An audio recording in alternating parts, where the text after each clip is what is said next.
자, 두 번째 세포를 둘러싼 세포막의 기능 들어가도록 하겠습니다. 세포막의 주성분은요, 일단 우리 수업 시간에 다뤘다시피 인지질과 그리고 단백질입니다.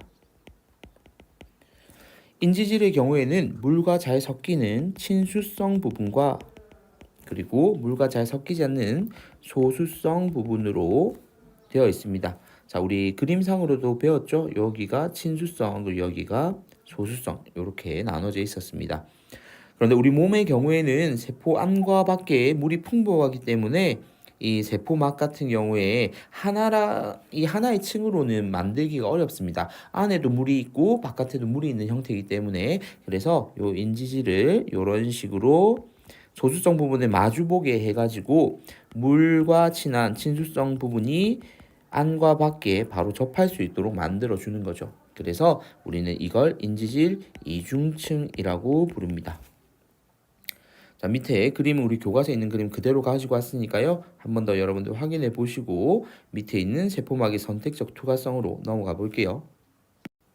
자, 이러한 세포막의 경우에는요, 구성 성분 및 구조에 의해서 물질 종류에 따라서 어떤 물질은 잘 투과시키는 반면에 또 어떤 물질은 아예 투과를 시키지 않는 이런 특성을 나타내는데요. 우리는 이걸 간단하게 물질을 선택해서 통과를 시킨다 그래서 선택적 투과성이라고 얘기합니다.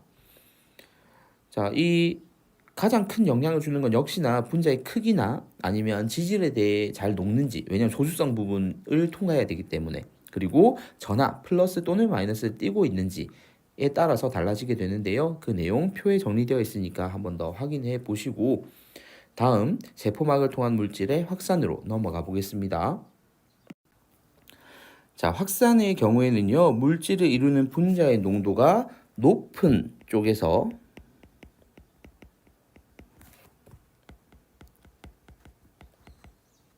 낮은 쪽으로 무작위로 움직여서 이동하는 현상이고요. 산소, 이산화탄소와 같은 기체 분자들 같은 경우에는 인지질 이중층을 그대로 통과하게 됩니다. 그런데 이온 같은 경우에는 플러스 마이너스 전하를 띠고 있잖아요. 그리고 포도당과 아미노산 같은 물질은 조금 분자 크기가 크고요. 이런 애들은요, 단백질을 통해서 확산이 일어나게 됩니다. 그게 바로 밑에 나와 있는 내용인데요.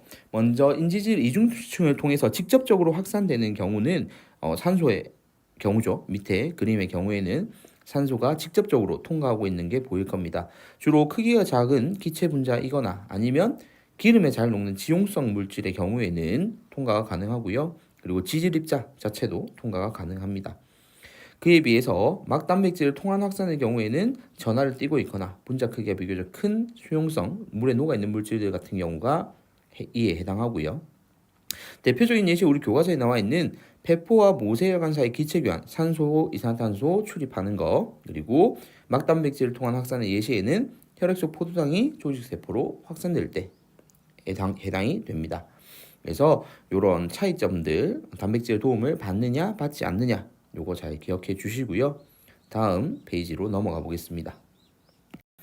자, 3투는요, 확산하고 같이 배우는 이유가 물의 입장에서 봤을 때는 확산의 개념을 그대로 적용하면 됩니다. 근데 여러분들이 생각했을 때 농도가 높은 데서 낮은 데로 간다고 했는데 실제로 물이 이동할 때 보면 농도가 낮은 곳에서 농도가 높은 곳으로 가게 되니까 반대되는 개념이 아닌가라는 착각을 할 수가 있어요.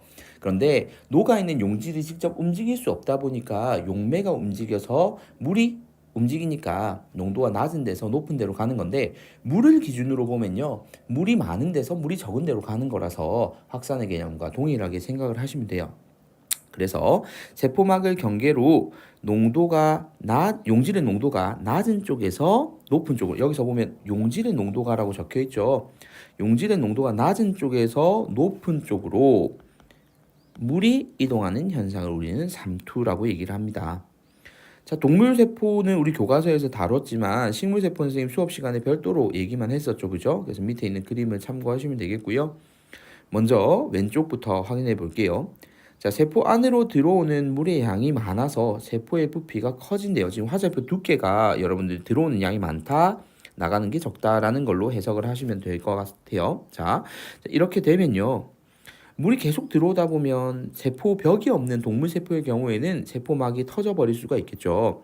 이렇게 되는 이유는 세포 안이 농도가 더 어떤 상황이죠? 높다는 얘기죠. 그러니까 물이 농도를 낮추려고 계속 들어오는 겁니다. 밀고 들어오는 거고요. 식물 세포의 경우에도 보니까 들어오는 게 많아요. 그러면 일단 세포의 부피가 커지긴 합니다. 그렇지만 터지진 않아요. 이유는 뭐냐면 세포벽이 버텨주고 있기 때문이죠. 자, 그리고 가운데 있는 거 볼게요. 세포 안과 밖으로 이동하는 물의 양이 같대요. 들어오는 양과 나가는 양이 같아요. 그러면 이 세포에 변화가 없겠죠. 크게 변화가 없을 겁니다. 자, 그러면 부피가 변하지 않고요. 식물 세포 역시 맞습니다. 자, 이럴 때는 두 개의 농도가 같을 때입니다. 농도가 같기 때문에 물이 굳이 농도를 맞추기 위해서 어느 한쪽으로 더 이동할 필요가 없는 거죠. 자, 그리고 오른쪽. 세포에서 빠져나가는 물의 양이 많아서 세포의 부피가 줄어든대요. 빠져나가는 게 많다는 얘기는 바깥의 용액의 농도가 더 높기 때문에 이 농도를 낮추기 위해서 물이 빠져나가는 겁니다. 대표적인 예시가 김장할 때 배추를 절여놓는 형태를 얘기했었죠. 그죠? 그래서 밑에 식물세포의 경우에도 역시 마찬가지입니다. 이 현미경 사진을 보면 좀 더 실감이 날 것 같은데요. 여기 보면 지금 연하게 보이는데 이게 바로 세포벽이거든요. 이 세포벽과 지금 막이 이렇게 되어 있는 이 안에 세포막 부분이 분리되어 있는 게 보일 겁니다. 떨어져 나온 거죠. 그래서 이런 거 우리는 원형질 분리라고도 얘기를 합니다. 자, 이렇게 이론 부분은 마무리를 하고요. 문제 총 5문제 풀어보도록 하겠습니다.